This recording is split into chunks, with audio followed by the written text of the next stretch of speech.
Hello, my name is Dr. John Garruto, and I am honored to be able to speak a little bit about the Patterns and Strengths and Weaknesses approach to learning disability identification, and I'm honored to be a part of Gary Schaefer's multi-tiered system of supports book, something I've taken a look at and cannot wait to fully utilize in my practice as a full-time school psychologist.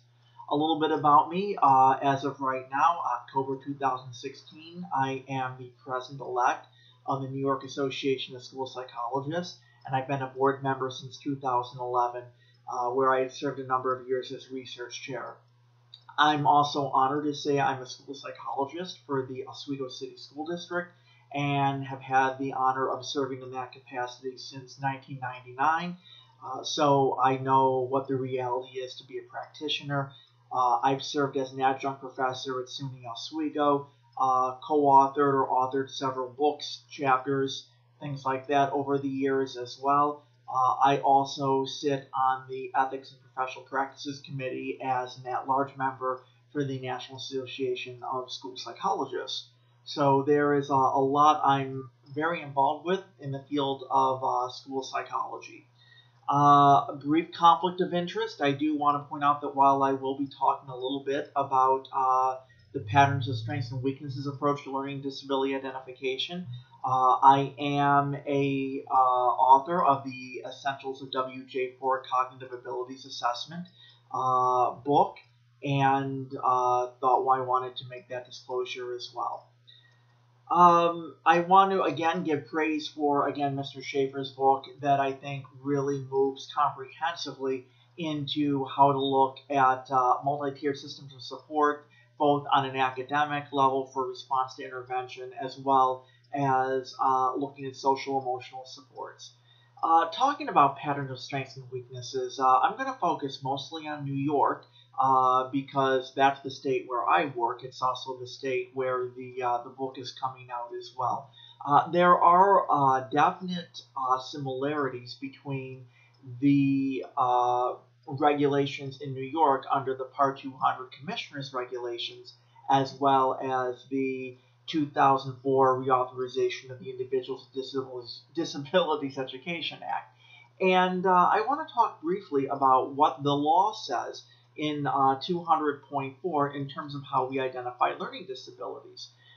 What I recommend you do, if you ever want to look yourself, is to Google Part 200, and it's your first hit. The whole synopsis of the Commissioner's regulations on identifying any disability, and the part you're going to want to go to is Part 200.4, and you'll see that on the left side of the toolbar on the web page. And if you scroll down, the last part really talks about the additional procedures for identifying learning disabilities. And there are a couple of caveats for New York. And I'm going to read what it says right here toward the end. A student may be determined to have a learning disability if, when provided with learning experiences and instruction appropriate for the student's age or state-approved grade level standards, the student does not achieve adequately for the student's age or to meet state-approved grade level standards in one or more of the following areas, and all the IDE areas are listed, and the student either does not make sufficient progress to meet age or state-approved grade level standards in one or more of the identified areas in this paragraph when using a process based on the student's response to scientific research-based intervention pursuant to Section 100.2 of this title, or, and that's the RTI part, exhibits a pattern of strengths and weaknesses in performance, achievement, or both, relative to age, state-approved grade level standards, or intellectual development that is determined by the CSE to be relevant to the identification of a learning disability using appropriate assessments consistent with 200.4, which is the area you're looking at now. And then we rule out the exclusionary criteria, not due to a visual or motor impairment, intellectual disability, emotional disturbance, or environmental or cultural disadvantage, which is a clause in IDEA that you also need to rule out.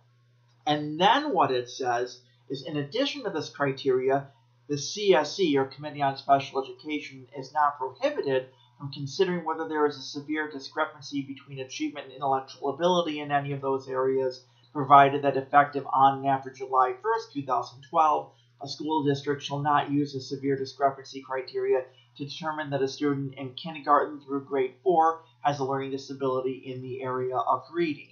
So that is the criteria for which you must identify a learning disability. And when I think of pattern of strengths and weaknesses, there is not specific definition in how to do that per se. However, there are many, many resources that are out there that I strongly encourage you to review. And then to utilize a defensible approach if you're using the pattern of strengths and weaknesses criteria. I endorse using this approach for a couple of reasons. One, RTI, the research has been replete in terms of the areas of reading, a little less so in math, less so in writing, and at my last look, not very much in the way of evidence-based practices in language, listening comprehension, and oral expression beyond using hero and speech-language pathologists. So therein is a shortcoming of using that area exclusively.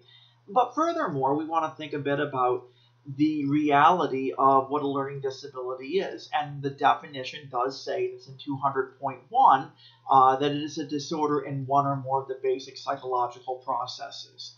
Now, how do we define that? You can define that using a number of theoretical models. You can use CHC theory, Cattell-Horn-Carroll theory, which is a primary framework with which I use. Another theory based in Luria is the PASS model, noted in a lot of Dr. Jack Nanglieri's work, planning, attention, simultaneous and successive processing, so on and so forth.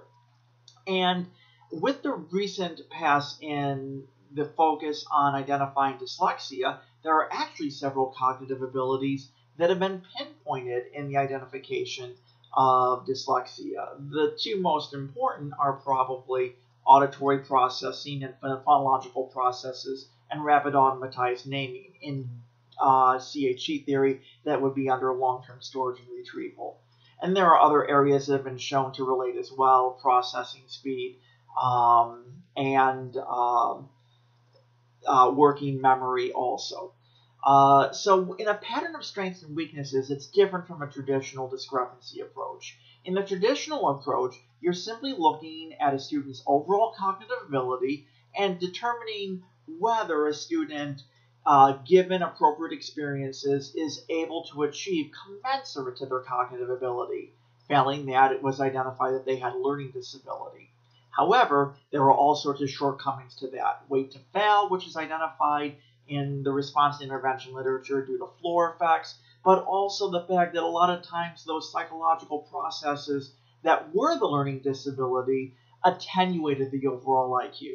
So, for example, you might have a child with a deficit in processing speed, which brought down the overall ability. When you take a test like the WISC-4, WISC-5 is out now, two subtests, coding and simple search, actually were part of the processing speed composite, and they weighed just as heavily as other areas such as vocabulary. So when the student didn't do well on that, that could certainly bring down the overall cognitive ability. When we think about a pattern of strengths and weaknesses, there's a lot of different ways you can look at it. You can look at Flanagan and colleagues, look at concordance, discordance. You're looking at actually low cognitive abilities in the areas related to the learning disability and other cognitive strengths not related to the learning disability as well. You'll see that in Dr. James Hale's work as well, Dr. Fiorello's work. There's a lot of information that's present. There's a lot of information, too, on how to conduct a processing assessment. I definitely recommend researching the works by people like Dr. Daniel Miller, Dr. Milton Dean, among many others who can identify how you can look at different processing strengths and weaknesses. Those cognitive or neuropsychological strengths or weaknesses are actually what relate to the learning disability. And a good school psychologist is going to know how to evaluate for them. Again, to briefly review, you look for cognitive weaknesses that relate to academic weaknesses. So there's a reason that the child is not doing well. in the midst of other cognitive strengths that do not relate to the learning disability. It's not just about failing to respond to intervention. There can be so many other reasons why the child fails to respond to intervention. We should be using a good RTI approach, and using a volume like this one from Mr. Gary Schaefer on multi-tiered systems of support is going to allow you to do that well. However, once a child has failed to respond to intervention, I believe wholeheartedly we have an ethical duty to look forward. And in our comprehensive evaluation, we can identify whether the student does indeed exhibit a pattern of strengths and weaknesses. For further information, I definitely recommend that you look at resources. The Essentials books are great. They're almost like Cliff Notes that will allow you to understand the various tests or frameworks. Works by Dr. Dawn Flanagan, Dr. Samuel Ortiz, Dr. Vincent Alfonso, Dr. Jennifer Mascolo, Drs. Nadine Kaufman, Dr. James Kaufman, among others, are going to, I said James Kaufman, I meant to say Dr. Alan Kaufman, are going to be important in identifying resources to help you identify those patterns of strengths and weaknesses. Dr. James Hill, Dr. Catherine Fiorello, and their wonderful book from 2004, School Neuropsychology. Dr. Daniel Miller in his works on school neuropsychology as well. Additional information from Dr. George McCluskey on executive functions. The list goes on and on. If I can ever be of further help, don't hesitate to email me at any time. My email is jgarruto@Verizon, verizon.net. And I'd love it to talk with you further about that. Don't hesitate to email me. Again, it's an honor to speak a bit about this. Definitely do a little bit more further research on this area. And please continue to be doing the good work you do as a school psychologist, interventionist, or otherwise. And it was a pleasure speaking with you. Thank you.